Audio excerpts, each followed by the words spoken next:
Bu da kifayət qədər ciddi fəsadların törənməsi nəticələnər və Rusiyanın bu gizli planının ana xətti bundan ibarətdir. Və bunu da sözsüz ki, Qərb kəşfiyyatı, Qərb hərbi dairələri, eyni zamanda ABŞ-ın siyasi dairələri çox gözəl bilirlər və əsas tərəddüd də məhz bununla bağlıdır.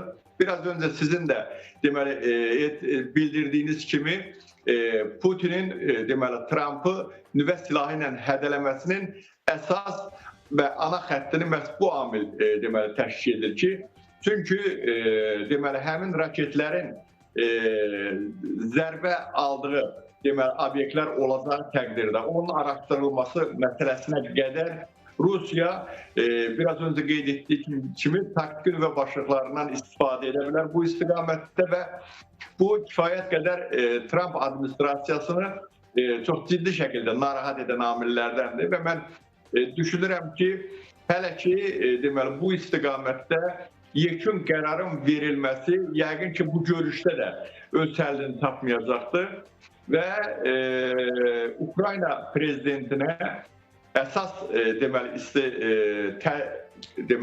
təmin olunacaq məsələlər var ki, bu məsələlərin əsas amili müasir silahların verilməsi. Hətta bir müddət öncə Ukrayna prezidenti bildirdi ki, Amerika Birləşmiş Ştatlarından müasir silahların alınması müqabilində biz onlara dron istehsalı ilə, daha doğrusu dronla təmin edə bilərik. Qarşılıqlı biz bu məsələlərdə silah mübadiləsi apara bilərik. Çünki Ukrayna artıq özünün silah ehtiyatının təxminən 50-60% civarında özünü təmin etmək imkanları var və bu istiqamətdə də pilotsuz uçuş aparatlarının istehsalı istiqamətində də kifayət qədər irəliləyiş əldə edibdir. Mən düşünürəm ki, heç də bugünkü görüş hal-hazırda davam edən görüş heç də sakit məzrada keçməyəcək. Bu mətbuata ola bilsin ki, verilən informasiyalar belə deyək də daha anlayışlı, müvafiq qərarın qəbuluna yaxın müzakirələrin olması ilə bağlı məlumatlar verilə bilər. Amma Qərb kifayət qədər, konkret olaraq Amerika Birləşmiş Ştatları artıq 4-cü ildir ki, kifayət qədər ehtiyatla davranır.